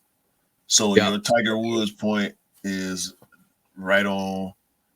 Um, yeah, it's gatekeeping because fuck golf, right? If they don't want us to be a part of the sport, if they actively prevent us from being able to participate unfairly, then they can have it, right? Yeah. We didn't think about it from that aspect and apply it because we don't know this club that did this, right? Maybe this was an attempt at making it more exclusive. But when we think about how golf, it's different now. I listen. I see black people. I delivered to some golf clubs. So Yeah. I see black golfers all the time. And we know golfing is a little bit more inclusive now than it used to be, because it's more so about money now than it is about culture. The culture Yeah. is being broken down. That don't mean, much like other things politically in the world, people want to hold on to their old ways and be prejudiced. Yeah, and we That don't like. that could be what's going on over there. We don't know. Yeah, but also, the best movie to actually highlight this is Happy Gilmore. Guys, if you haven't seen Happy Gilmore, go and watch Happy Gilmore, and you'll find out how some of Caddyshack. these and Candy bro. That's a classic movie. Shout out for that, bro. That is a classic movie. Go and check those movies out. You understand what we're talking about. It's the country club culture. We forgot to include the country club culture when we was having that conversation. So that's what Because we don't really like to talk about politics on the podcast. This is why we forget Right. the elements of and sometimes you need to take the whole package into one and kind of consider, we might be wrong there. Yeah. Movie stuff, bro. We're gonna have a look at this. This is the Artifact Nike Dunk Genesis forging event. Basically, it looks like they got something seriously real, bro, coming. Yeah, these look crazy.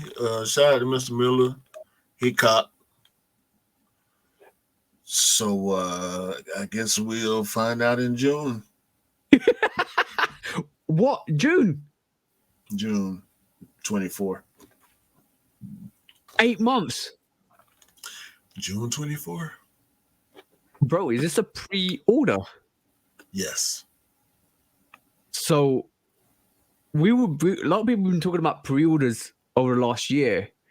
They're actually doing pre-orders on sneakers now, so they got that amount of people that they know they need to produce sneakers for. I understand it on this because this is so experimental. Mm-hmm.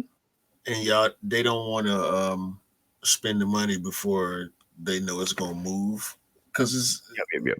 this is something a whole lot different from what we used to see in the Artifact Dunk. What is it called? Dunk Genesis. Yeah, Genesis. Artifact Nike Dunk Genesis. Y'all can go to artifact.com and slash Dunk Genesis and check it out. It's a real funky looking, real future. This is like a Back to the Future sneaker come to life almost. I like it. I don't know, bro. I like it though. You know what I'm going to definitely say is, like, we're expecting Back to the Future to have happened already in 2018, but I think we're maybe 20 years behind that actual cycle.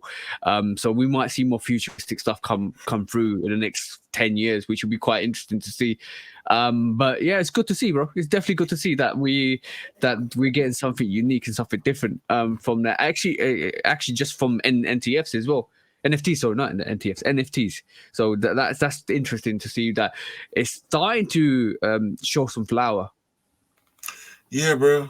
I think these gonna be a moment in the culture. Yeah, definitely. I agree with you. I look forward to seeing them on feet for real. Yeah, I want to. It's gonna be interesting to see what they actually feel like, hold like, and all of that stuff in terms of the sneaker itself.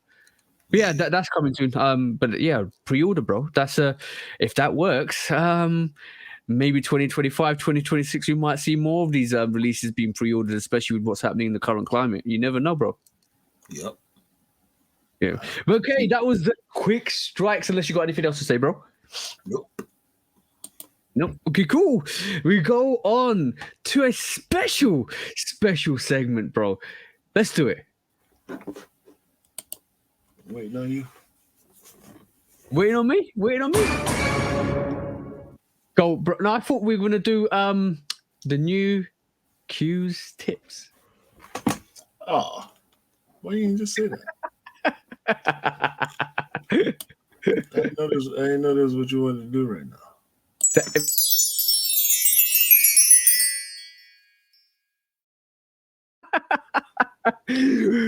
Bro, go on. What's your tip of the day, bro? The 5-second rule is a farce. Okay. Eating off the floor is eating off the floor.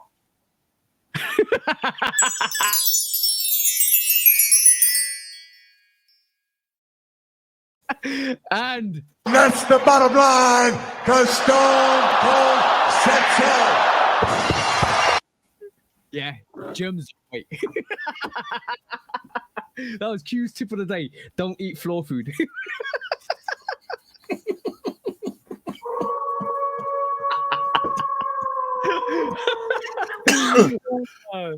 That's funny. That's funny. By the way, shout out to you, bro, Dale, for actually suggesting that, because he was the one that suggested that a couple of weeks back. Oh, you should have Q tips. You should actually give you a tip for the week, and that is it. Don't eat floor food. It's not real, bro. If it's on the floor, it's on the floor. You count to 5, 10, you count to 100. It's still on the floor. All right, cool. Main topic time. Cool. This week was quite interesting. I put a question out there to a lot of people, and the question was, if you had to get rid of one thing in the sneaker game, what would you get rid of? Some of the answers were quite interesting. I'm going to say the least, right? Because we're about to show you some of the answers from the community. We thought this main topic is kind of nice to have some of the interaction with the community. So this is the answers, bro. You're about to find out. One of them was entitlement. That got to me. And I'm like, shout out to that Dark Horse. He's the bro. He always reaches out to me. He always messages me. He always listens to the podcast. Shout out to you, bro. Hope you're doing well. But, bro, entitlement. Where have you found entitlement before? Where has entitlement raised its head? I get it on different levels. Entitlement comes with backdooring. Mm-hmm. But sometimes entitlement comes with retail frequency. So yeah, I've seen backdooring and retail frequency come off as an entitlement with certain people. It's nasty looking. It's real nasty looking. Yeah. I've experienced entitlement when nothing's guaranteed in terms of picking up a sneaker. Nothing's ever guaranteed. You could win, you could lose. The brand could give you a sneaker on a raffle or not. And especially we know the situation with Offspring, and them trying to create a community base and trying to give sneakers to people that are going to wear it and all that stuff. But there's a lot. I've seen a lot of time when in that actual sphere where people think, you know what, I shop with you, I spend this much money with you, so I deserve for you to give me the sneaker. And I've seen that a lot, and I don't agree with it, because nobody's entitled to anything in life. You have to kind of earn it, and if you don't get it, you just move on. And I've been in the situations where I didn't win sneakers and I had to go and pay resale and go and source my sneaker. And it's fine. That happens. That's the process of being a sneakerhead. But I do see entitlement a lot. And then I see a lot of hate from that entitlement as well. A lot, bro. And then when especially with a union, not more the union one, but Balvin Freeze, I saw that a lot, bro. A lot of people were hurt. A lot of people were hurt with that release. Mm-hmm. That's how it goes, man. That's how it goes. But yeah, I think guys realize, just go win 100% everywhere, and just take your chances. Nothing's guaranteed in life. Nothing is ever guaranteed in life. Moving on to the next response. Retro 23CA basically said greed, bro. That's a big one. That's easy. That's self-explanatory. Yeah, we don't need to explain that. Yeah, don't be greedy, guys. Make sure people get their pairs. But next up, shout out to the bro Dell Bernard 001. Go and follow him on Instagram. Great bro. I always see him all the time.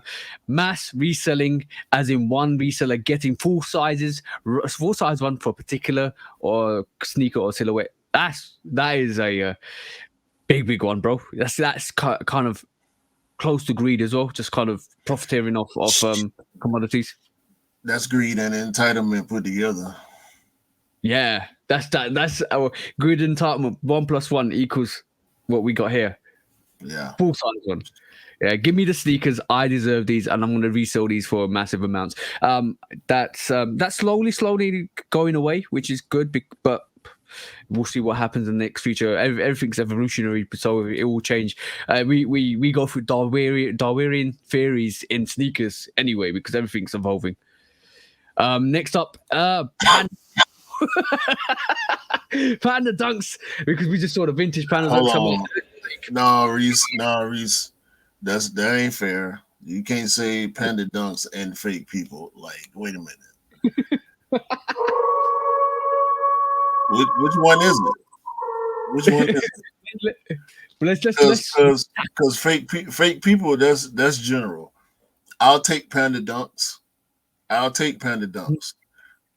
But I don't think we're gonna have to worry about that for the foreseeable future. So I think we're gonna be safe moving forward. Fake people, I don't see that stopping no time.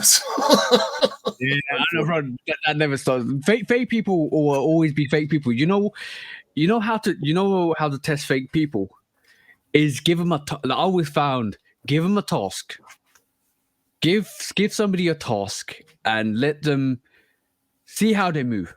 So if you was to reach out to somebody and say, yeah, can you go and do this for me quickly? Or you were talking about that thing, you got a link or you got a plug and blah blah blah. Or they say something particularly to you, and then you find that they don't say something, or they're saying something else behind your back. All of those three things you need to test. You test the water, test basically people. I know it's hard, but due to interactions with people, you can kind of realize what they're about. And I think I would like to say both have got good instincts about fake people. Like we can tell, hopefully, to a fake person when we kind of interact with them. I ain't got time for none of that, bro. I'm not running no tests or none of that. If I ain't rocking with you, I'm just not rocking with you. It's simple and plain. Yeah. But this is why I'm really cautious when I meet new people. I'm just kind of gauge them out and see what they're about, and then like move on from there. And it's fake people always gonna exist. It always gonna just be careful out there, guys. Just you realize that not a lot of people that are there will tell you the truth, and you just gotta be careful about fake people. That's all I'm gonna say. Moving on swiftly, bro. This is a good one for us. Shoes won't crumble, and that will last forever. So basically, a shout out to Mr. Simpson, basically saying shoes that don't crumble. Bro, imagine. This is the best reply. Yeah. That anybody could do to this question. This should be everybody's reply. I wouldn't have thought of it, but yeah, shoes that won't crumble. Yeah, more Jordan 1 rubbers rather than foam out of soles. So that I shed a tear every time I see somebody pull their finger across the midsole and it crumbles. I ain't shedding no tears. I just don't want it to happen to me. Even though I know it will. Yo, bro, you know it, bro. That's the unfortunate thing about it. It's a process of oxidization that you can't avoid in terms of the moisture getting into the sneaker and the foam hardening, and all of a sudden, bang, it just goes. I've heard some horror stories about sneakers collapsing. Yo, bro, this is probably a little bit sneaker related, but not sneaker related in terms of a casual wear. I'd one of my colleagues at work back in the day in the early 2000s. He's a very clumsy person. And he was wearing some like really like office shoes rather than sneakers. He put his he wasn't aware of what was happening, so he put his foot on the actual. He was on the train. He put his foot on the heater underneath the seats, and let's just say, when he got up, the midsole and the sole separated from the upper, so he's walking and the shoes were talking. Let's just say that, bro. I've heard horror stories. Just be careful. Like, yeah, it'll be beautiful if you don't need to kind of rebuy that like retro OG that was 20 years old that's blown out on you, and you need to buy it. But this is why I think we get retros, because that story you just told ain't that though. That's him putting the glue too close to the heat, and he separation for his own shoes. That was just goofy to do. You don't want to And put direct heat on your feet anyway. You want to let them warm up naturally. You give yourself frostbite like that. yeah, exactly. Don't put your sneakers next Not to frostbite, heat. but shock. Yeah. But just yeah. What's one sneaker that you know will crumble and you're going to be really sad when it does? A black metallic 5. Yeah, they need to re-release that soon, bro. Get a fresh pair. Yeah. That's a good answer. Next, he's got 2 more answers, bro. Shout out to Ash, man. Adidas need to go. Period. Yeah. I was talking to Ash slightly, and basically what was happening was, I asked him, bro, you just said Adidas, and he was like, yeah, bro, like I can't get into this stuff. I can't take them seriously. And then we came to the conclusion that Adidas was like the smaller brother to the bigger brother that Nike is. And they see Nike doing what they're doing, and they keep saying, "Okay, I'm going to do it as well, and I want to copy that homework as well. I want to kind of cheat on that test as well." And this is why, ironically, we talked about the golf bait and the Stan Smith. What Nike's done. So there was a bit of copying there, bro. Like, okay, cool. I see your homework. I'm gonna just write it down and copy it a bit. I'm gonna change a little bit here. That kind of seemed like that, and that was quite funny. That was a funny analogy to the situation. And then I think it came to the point where we discussed them, like the little brother now trying to be the big brother and overshadow the big brother by doing like collaborations with Balenciaga, Gucci, and like, look at me, I'm famous here. Look at that, and look at my watch in the playground. It kind of like situation was quite funny. Yeah, so you still ain't get no hoes. You still lame. You still get bullied. I still have to come and take up for you all the time. Every day, somebody chasing you home from school. You can't get off the school bus. You can't even get off the school bus and walk to the house without me. Every time, the neighborhood bullies, they own you. And they know you, my little brother. They're not going to fight me. All I got to do is show up. It could be 3, 4 of them. New Balance be there. Hoka be there. On Cloud be Solomon be there. When I show up, they just walk away. I don't even have to put hands on them. But when you by yourself, they be on you every time, bro. Reebok being the new bully on the block at the moment, bro. No, Reebok be there to get their little kicks in after the rest of them beat you down already. You even got a little Reebok be kicking on you. that was a good response. And yeah, definitely was a good response by Crepsonic. Shout out to bro. But next up, bro. Oh my God. Cam's got a problem. Shots fired, bro. And this comes on the verge of when we realize that Marcus Jordan has confirmed that a Jordan 1 low is in the works. And Cam is just shot his shot, bro. Trophy room needs to go. Trophy room needs to go, bro. This is why I wanted to do this as a main topic, because there's so much response. They were so good to see the responses. I was like, raw, you guys are actually thinking this way. You guys are thinking this way. Somebody said Adidas, trophy room. Bro. I wanted to leave those 2 at last because I knew they were controversial, bro. As much as I hate what happened with the frozen moments, I don't want to see trophy room go. I just want them to get their shit together. Yeah. You know what I'm saying? Like the trophy room 16 is a great sneaker to me. Unfortunately, 16s don't age well. So at this point, like I'm done with trying to find a good pair. I was hunting for a good pair of trophy room 16 for a quick second. But I rethunk it after having, certain conversations about 16s. But the trophy room 23 is dope. The frozen moments was dope. It's just the backdoor controversy side with everybody on it. That that orange airship release was it Team Orange on that airship? Don't know, bro. Don't know. Whatever variation of orange it was, I can't remember. Was a trophy room exclusive release. I didn't like that, but I understand because it is Marcus Jordan. You know, he the heir to the throne and blah blah blah. I don't want to see him go away, bro. They just need to get this shit together, man. I do enjoy some of the releases. I'm gonna be honest. Like The 8 is coming. The the white 8 trophy room 8 is coming. I haven't seen the black or blue one. The white bro, one is on release calendars. that one went silent because I was surprised because I heard about that last year. Yeah. Yeah, so I think we might get it early next year, possibly the trophy room 8. That'll be The quite white interesting. one's coming.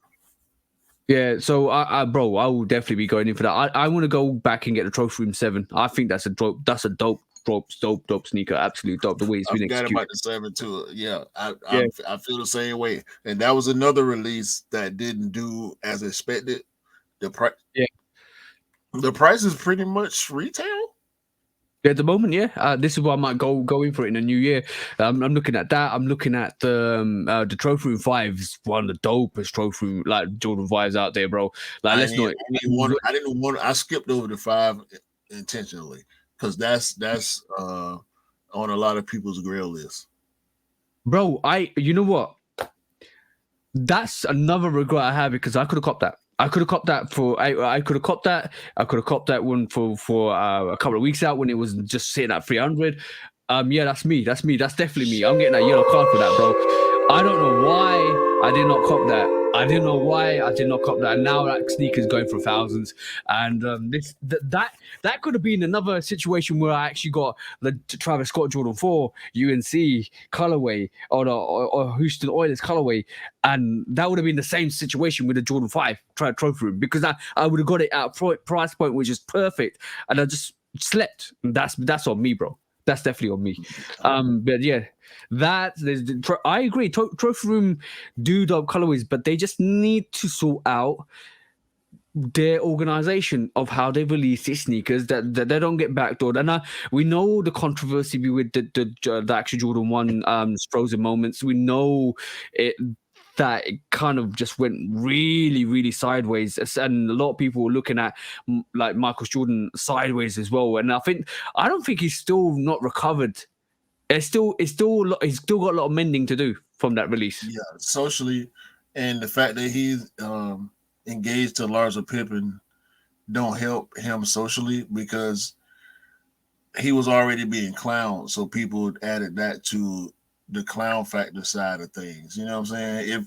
If his respect level was higher before he started dating Larsa Pippen, I don't think he would have as much backlash. And he's been outside. Like they got a podcast. And you know, he's taking anti-shots, I guess I could call it. He's shooting back at the critics, you know what I'm saying? Because we've been clowning him for years now. So he got to make something right, man. This Jordan 1 low release has to be right, bro. Because it's gonna work. It's got Jordan's signature on it. It's OG cut. It's gonna work. I'm going for it. The thing is, this could be his redemption arc. Let's just be honest. If Marcus Jordan execute this perfectly and the pairs go to the right place, don't get backdoored as we think they might do. If this could be his redemption arc, his redemption evil arc started in Jordan with the Jordan 1 frozen moments. His revival for Rise of the Phoenix could be this Jordan 1 low. It could be, bro. If he does this perfectly, if he plays his cards right, a lot of people will be saying to Marcus Jordan, "Well done, you did it. You did it. You definitely did it." He'll still have a little bit more road to repave after that. But if he does it right, he'll definitely start moving back in the right direction with the coaching.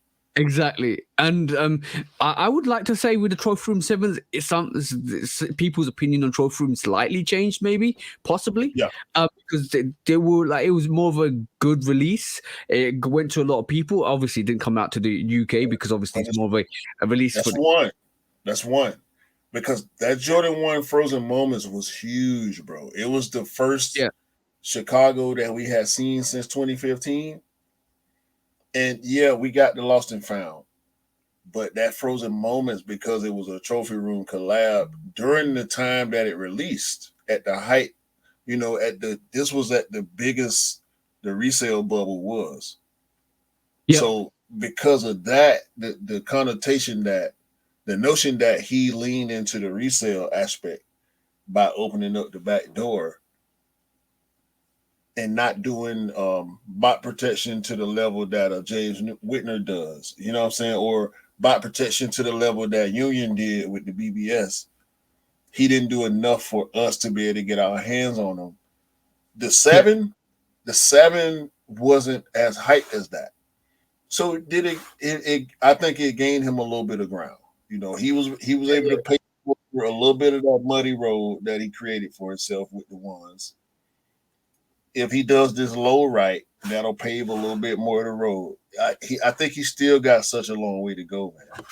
Yeah, cool. Of course he does. Like, what I'm gonna try and say with the, I'm gonna elaborate with what you just said with the Jordan 1 Frozen Moments. Not only was it the peak of resale, it was the peak of the point when everybody wanted the Chicago, bro. This was this was the pre-Chicago reimagined to the actual release because everybody wanted a Chicago one, bro. And the way that sneaker was executed, the way that sneaker looked, everybody was feeling it, and a lot of distaste came from the backdooring situation and the blue lace situation. If you know, you know. Yeah. That's the reason why a lot of people were upset with that because when the assumption is that it was backdoored and then Marcus Jordan retracted assumption. Not this. I'm not throwing allegations. It's assumed this way, and this is what the community thinks. So I'm just going to say what the community thinks. That when he said that it should come with blue laces, he basically went back. He backstabbed the backdoorers by saying your pairs are fake now because you ain't got blue laces. That's the assumption we got because he's trying to claw back some of that hysteria. Like, no, I'm not doing this. I'm not doing this. And that's what a lot of people were upset is just say it like it is. And he didn't. And this is why he got clowned so much. So that's yet another layer of the controversy that he has to overcome. Because I forgot how big that blue lace controversy was for a few weeks. And you know what? And we forget. And right this moment in time, we still forget because unless somebody knows and was around when that release happened, they don't remember. I just combine it all. The blue lace thing to me is just like a side note to the whole backdoor controversy. Once the blue lace part was brought to my attention by you, thankfully, because I wouldn't have thought of that angle. It's worse. So yeah, he got a lot of road to repave to get back to the light, with the green light from the community. You know what I mean? He could do what he want to do. I mean, his last name Jordan. He's the man's son, for Christ's sake. He can do what he want to do. Bro, like the easy, there was a very easy exit point in that whole release. And the easiest exit point with that release was, he honesty is the best policy. He could have told us, "Oh, he's going to get backdoored," or he could have turned around and said, "Sorry, but these were reserved for friends and family," and it went to friends and family. That's the easiest excuse you could have given us. But what we got was, no, it's not being backdoored. Oh, if your pairs are fake because they ain't got blue laces. If these new pairs come with blue laces. All of that stuff just made him look like a clown. Unfortunately. Honesty is the best policy in that situation, bro. Just be honest with look, bro. If you if you told the community they're all backdoored and you don't know how, but you were honest with it, or you told them, oh, sorry, these were just backdoored reserved for people. If you were honest with it, a lot of people would have said, all right, cool, that's fine. But the way this whole situation transpired, nah, bro, nah. Nobody likes a liar. Give me two more good releases, and what would you want? What would you want? Now you give me this low release, the Chicago low release, done properly bot protected, um, and let the community feel like it's a good release. Let the community feel like it happened the right way. Give us shit. At this point, he need to give us an 11. Ooh, but yeah. Trophy Room gave us an 11 that we all love. All sins are forgiven.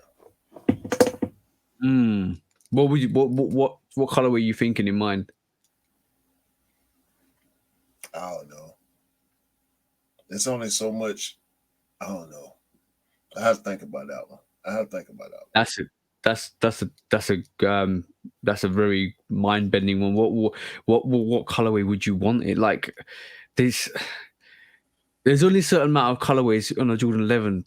I believe that will be iconic to that point. It has to be iconic, bro. Give us an 11 that look like the 16. Diffusible. Ooh, that's a good shout. Very good shout. That's a diffused blue with Jordan signature on the patent leather. Yeah. I like that. I like that. With the leather uppers. Ooh. You know what? I'm gonna be honest. I'm actually looking forward to these what do you call it? Gratitude 11s.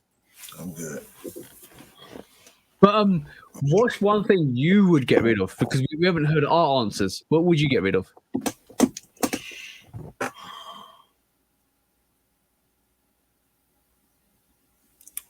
I would get rid of resellers. Oh, okay. That's a good one. I would say I wouldn't get rid of. I would say gatekeeping. I would say I wouldn't get rid of gatekeeping. I think accessibility of sneakers is very important to a lot of people. So like gatekeeping OGs or gatekeeping SBs or gatekeeping golfing sneakers, all of that stuff. I don't agree with it at all. You know what? I wouldn't get rid of resellers. I would get rid of hype beasts. What the people that drive the hype and trend? Yeah, I'll get rid of hype beasts. Okay, that's a good shot. The notion of a hype beast. Not the person themselves, but just that notion that because this person says it now is cool, or because this person wore it now is cool. I feel like that's a farce. If you look for inspiration from people that you support, that's fine. That don't make it absolute. Some people feel like it's absolute, like because Kanye wore. No, Jordan 3s were cool before Kanye and Jay-Z wore them, bro. Mm-hmm. That's why they wore them, because they were cool before. You know what I'm saying? Yeah, it's I understand why a lot of people pick up very exclusive sneakers, and it's coming more and more apparent to me over the last couple of days or weeks that everything you have as another person's got also, but it doesn't make that a bad thing. It makes it because sneakers are more available. So if I go and buy something, then somebody else has posted something that I've already bought. It doesn't deter me from getting that sneaker. It doesn't make me feel like, oh yeah, what's the point of getting a sneaker because this person's got it. I like the sneaker, so I'm going to buy it, and I'm going to wear it whenever I want to because it's something that I want to own. Right, like your aspirations of a hype beast is, I want the exclusive stuff. I want the stuff that nobody else has got. I want to rock that stuff because nobody else has got it, so I can flex on somebody. And that element, I agree with you on that, 100%. Because it's not about flexing. It's about love and passion for something. Because bro, something you flex that's exclusive now, in 5 years' time, you probably throw away because it's not relevant. And what's the point of that? Yeah, I appreciate the fact that other people think my sneakers are cool, but I'm wearing them because I think they're cool. That's the most important part. And then the thing is, even if you rock a sneaker that you got now, and then you rocked it next year and a year after, and then in 4 years' time, when you're still rocking it, and people turn around to you and say, "Oh, damn, I remember those." That feeling is awesome, bro. You know what I'm saying? So rock what you Part rock. of being a sneakerhead. Yeah, rock what you rock, like what you like, buy what you like. That's the best saying I've ever heard, and that came from 808 Kicks ATL. 808 Kicks ATL, bro. That is the best. When I first met you, and I heard that, I said, "Yeah, that's dope. That's dope." That intro was great when you did that. That's definitely dope. I've been thinking about going back to it too. I might throw it in there every now and then. You need to. That saying and what I say at the end is one. I think I'm going to be biased. I think two of the best sayings I've heard. I appreciate it. Okay, cool. That was the main topic. It was quite an interesting one. I like that immersive effect with people, because basically we get their opinions and we can kind of bring it to the podcast and give our opinion on this. But yeah, the Adidas one and the trophy room took me aback when Cam and Ash actually said it. So I was like, all right, you really want me to? Oh, by the way, two people I'm not gonna name did say Mr. Simpson. That's all I'm going to say. What have you done wrong, Scott? Yeah, we're not going to entertain that. No, but it was banter, bro. It was just banter. It was jokes, and I had a full day of having laughs and jokes with them, and they actually told Scott as well. And they go, do you what do you put on TJ's post? And he said, "Oh, I put the crumbling soul," and then they go, "Oh, we put you." Scott is a troll, man. You know what? Scott maybe whatever he is, like troll, he gets very emotional and stuff like that. But he's a realist person, I know. Like in terms of straight down the line, he will tell you like it is, and I respect that with him. I absolutely respect that with him. But yeah, a shout out to you, bro. We love you here. No, if nobody else does, we love you here. Let's go, man. Let's go, bro. When resale is too high. Damn resellers. Order. When hype beats go too far. These damn hype beasts.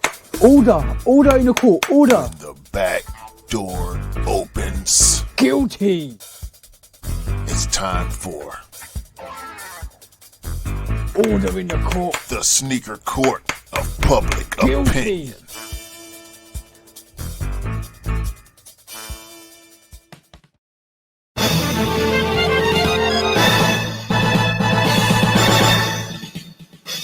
Guilty, and I'm gonna take a leaf out of Mr. Miller, the Bros book, and I'm gonna actually say, "Welcome to the Sneaker Court of Public Opinion, where me judge public opinion and executioner." But today,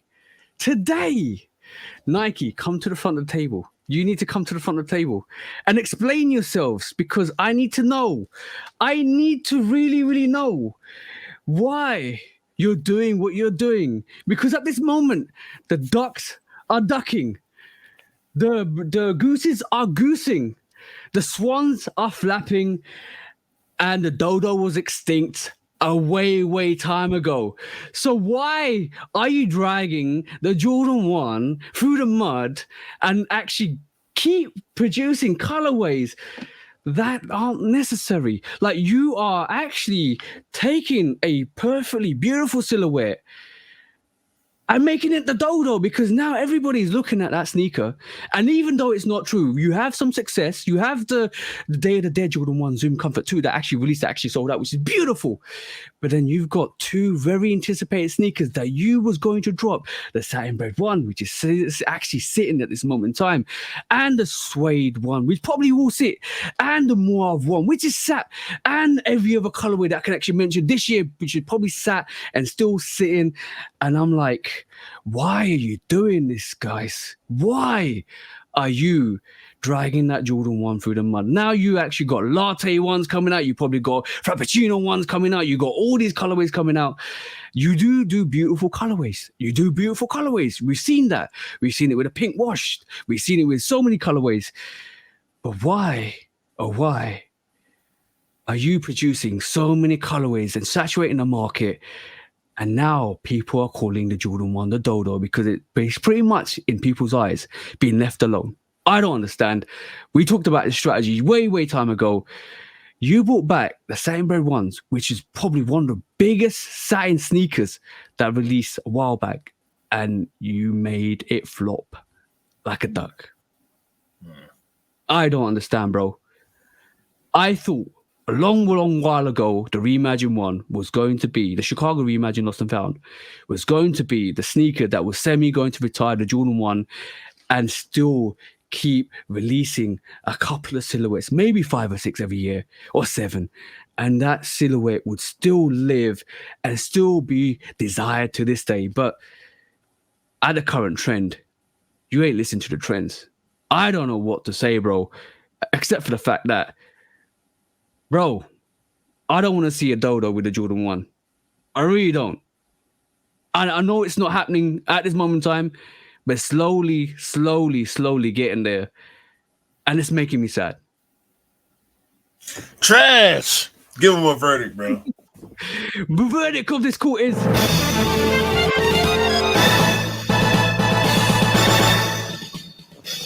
guilty. And please reduce the number of Jordan 1s you are making so that people still want to buy the Jordan 1. Make more quantity than colorways and it will sell. And I beg you guys, just keep doing that and it'll be okay. It will be okay. That's all I got to say. Leave the Jordan 1 alone. Make diamond turfs. The OG diamond turfs make Barry Sanders. Make more Dennis. Bring back the Indestruct, the Shake Indestruct. Give us more better Jordan 11s, not the Neapolitan women's trash that y'all bringing out. Stop whoring out the Jordan 2. We don't need that many colorways of the Jordan 2 in 1 year. It's not working. Howard couldn't even sell his wings pair, and they was dope. And y'all did ask for it, and it still sat. Learn your damn lesson. Y'all killing it for us. Y'all gonna be the reason why we ain't got no more podcasts. Cause it's gonna be so trash. Cause y'all gonna keep dropping these Jordan 1s that we don't want no more. Okay, stop it. Leave it alone, bro. Good. Yeah. Oh man. All right. That's what I got to say, bro. When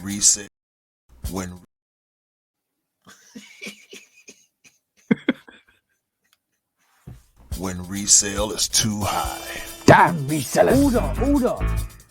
When hype beats go too far. These damn hype beasts. Order in the court. Order. When the back door opens. Guilty.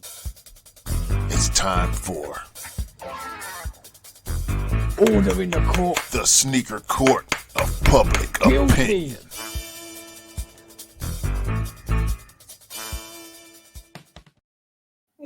That was funny. Sorry. When technical difficulties get left in because they funny. Bro, I know I had to change my opinion on that slightly because of what happened with the Day of the Dead and stuff like that, but I still stand true. I just feel like with Nike, they're scared to fluctuate their bottom line, and that's what it's kind of indicating. This is why I said make more pairs of stuff that people want. And then basically to reduce the amount of colorways. That's the only solution I can see with that. And a lot of things that won't fluctuate the bottom line. But like, I don't want to jinx it and say what I'm going to say. But like, I can't see it staying the way it is. Don't say it. I'm not gonna say it. But yeah, let's just be interesting. Same way. Trust me, I feel the same way. Yeah. Coming into this episode, you know, we talked yesterday, and neither one of us, we said it slightly. Yep. But we didn't say it definitely. We thinking the same thing. Yeah, because you know why we're thinking the same thing? Because they're shoe dogs. We can sniff it in the air. You can smell it in the air. You can smell change in the air, bro. Definitely. Yeah, it's not cool. So yeah, we need y'all to stop the bullshit. Okay. Peace. It's like a fart in the wind a mile away, and then it's drifting your way. You can smell it. That's what it's like. I can smell it. Stop it. Oh my god, man. Oh my god. It had to be said. It had to be said, bro. Sometimes you gotta say the tough things, man. That's okay. But yeah, that was an interesting podcast today. Episode 89. Do you want to call it, bro? If you got nothing else to say. No, I'm done. I'm done with everything for now. We will be back next week with more issues and more rants. We didn't even argue this week. This was a good episode because we didn't argue. It's okay. And by the way, remember. That's the bottom line, because Stone Cold said so. Stone Cold Q. You remind me of Stone Cold Steve Austin a lot. Stone Cold Q. Yeah. Hey man, we appreciate everybody for tuning in, man. Make sure y'all hitting all the buttons, man. Share, like, subscribe, all of that. Comments, get at us in the comments, get at us in the DMs. We love it. We enjoy the conversation. That's why we do this. Y'all know. We tell y'all every week, and yeah, it's true. It gotta be true, right? We keep doing it. Because we love it, man. We love y'all. We appreciate y'all. All the audio listeners. There, one person in South America. We forgot about you, bro. Let us know what size you wear. Hey, we want everybody to have a great day, a great week, a great month, and a great year. And buy what you like, rock what you like, okay? And never forget, sneakers don't make you cool. You make the sneakers cool. Hell, you talking about Shoot Dog Podcast. Peace out, guys. Peace. Peace.